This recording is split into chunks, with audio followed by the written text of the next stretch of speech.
everybody, my name is Dr. Mongoose, and I'm not a doctor, but I play one on the internet. Bringing you today Road to Pro Episode 2, and this is an episode that, while I originally intended it to be about in-game things, with what recently has happened, I felt this is a good topic. And it's about the tougher sides of competitive gaming. The things that, everyone says, like, oh yeah, I've worked really hard, or I paid my dues, things have been tough, but, actually experiencing them is something else entirely, and I've seen it take a lot of really good players completely by surprise, and both completely out of the game in what they're doing. And as someone who's had a lot of just personal experience in when it comes to dealing with these sorts of things, it's a topic that I feel that really does need to be talked about. And the gameplay you're going to see is the gameplay of one of my teammates quitting. And we're in Masters League, so it's a game where, staying strong and not letting, events get you down. It's very important when it comes to both, going down a player, going down a game, having something, really tough happen to you, both in-game and out-of-game when it comes to your teams and, what's happening. So, what's recently happened, and this is a story that's, far too long for just this video itself, is that I was dropped from the team that I was playing on. Excuse me, I had to burp there. That I was playing on for Dallas, and that's a whole other video. And if you guys do want the story, you can have it. Things happened. I still love all of them to death because they're some of my best friends in the world, and I'll be cheering them on in Anaheim in between the matches that I'll be playing there. So, when it comes to team changes, and this is something that, everyone goes through, some more than others, and me being in the some more category, when it comes to team changes, there are a couple things that you have to understand. And one is, the searching side of things, and, how to find a team after you've been dropped. But the bigger thing is the mental side, and that is, recognizing, some things don't work out, some things, you did, some things, were within your control, some things were outside of your control. And the things that are outside of your control are oftentimes what people worry about. I've seen it, a lot of the times, and this is because what I used to do is I often worried about, what the team thought of me, how I could make myself invaluable, beyond just the gameplay, beyond just, how I played in-game first, versus how it should be, in which you focus on what you do in-game first, and how you can contribute beyond that second. I was always thinking, and always moving, and always talking, and always trying to get things to work better. And, I was very, outside of my control centric, and that's the worst possible way that you can go. And if you do that, you're more than likely to get dropped from teams that, even want to stick with you, or even want to keep playing with you, because they're just not going to be able to trust you in game, which is, first and foremost what matters. So that is the biggest first and final tip. So, think of it first and think of it last, after everything in between, because if you can't fix that problem, then everything else doesn't matter. Second is, the things within your control. The things within your control, is how much you play, your attitude in game, and, recognizing a situation. There are plenty of times where you could be playing, where you can be, teaming with, some of the best players that you can be teaming with some of the best players in the world, and or just some really good guys. And if the chemistry isn't there, the teamwork isn't there, if you're not,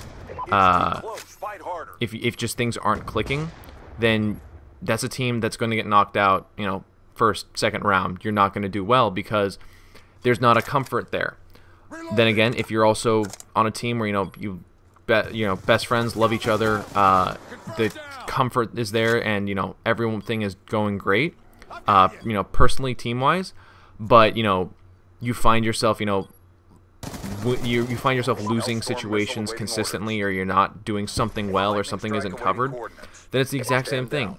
You're not gonna perform. It's all about, and sometimes that is outside of your control. Sometimes that falls into the other category. But what is in your control is how you deal with those situations, how you approach those situations. And there will be times, and there have been times for me, where I've had to leave very, very good teams, and made of people that I both liked and didn't like. But I've had to leave very good teams because of me just recognizing that this wasn't going to work.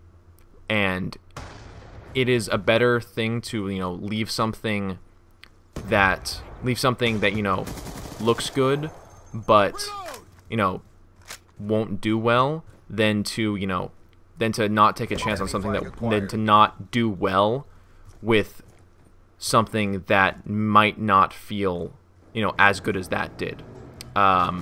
You could team with your best friend you can team with someone that you've grown up with, or your best friend since you were 5 years old and you've been playing games all of your life. But if if he or she is not good enough to play at a competitive level, you're not gonna play at a competitive level. You won't be able to carry them in that regard. And so that friendship might take a hit if you were to have to break that team up, but you have to recognize things that will help towards your success and build something that will move towards your success.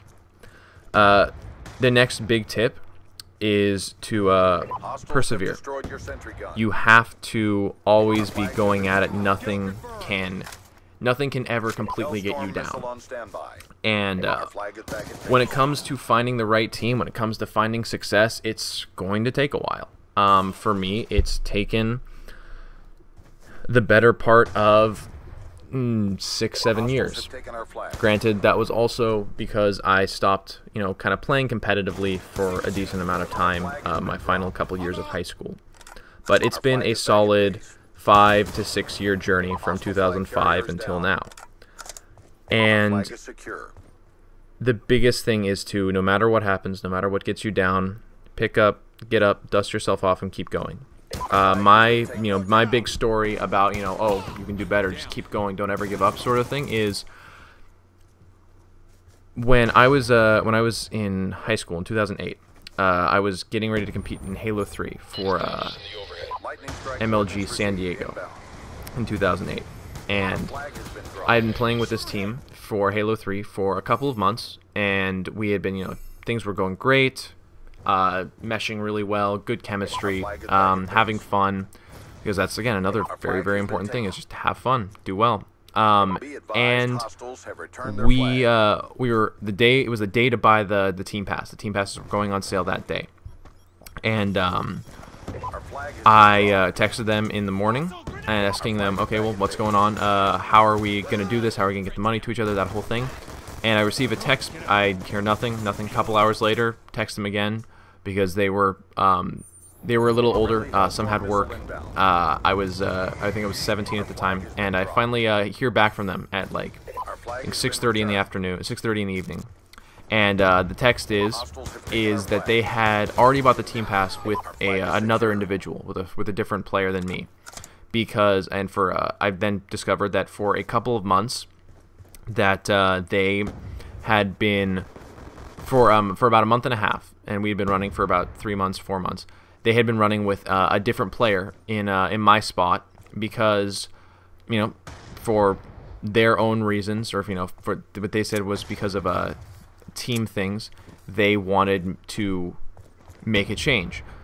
But obviously didn't tell me. They strung me along for those couple of months, and because of that, I didn't really have any time to get a team together in the time I would need to be able to still go to San Diego, excuse me, and be able to find success and go.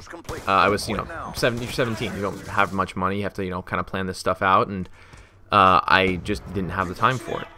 And that's a big hit. It's a big, hard, difficult thing to deal with, especially at a young age. And even with any sort of teaming thing, is you can't you just can't get discouraged. You can't get down on yourself. You can't say, well, that's it. Dream's over. Too bad, so sad. Did my best, sort of thing. That's gonna happen. and it's happened. That's the worst that's ever happened to me. For others, it has been, you know, showing up and finding out that there's a different fourth. I've heard times where, you know, you show up to the event and, you know, you're the only one who showed up, and you're out a couple $100. Sometimes people are out, you know, thousands of dollars because of things beyond their control. So it's all about, you know, again, finding that spot within your control, finding people you're comfortable with, and just keep going no matter what. Well, guys, I hope you enjoyed the video. If there's anything I've missed or any questions you have, as always, leave them in the comments. My name is Dr. Mongoose. Please watch 2 of my videos and call me in the morning.